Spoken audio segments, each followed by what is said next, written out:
cogore kankubaze umuntu w'umusore w'imyaka 70 uruhinja ruzanywa igikoma cogoza unywa igikoma iherezo ryawe ni irihe muhungu ibihungu byasaziye iwabo muteza ababyeyi ibibazo cogore kankubwiza ukuri nkubwire nkwihanangirire guhera none nta gikoma uzongera kumva aniso ntabwo ngigiye mu mujyi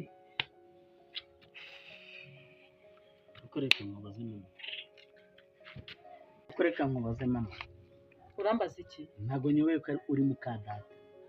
ariko utajya uhurira unanyorera n'igikoma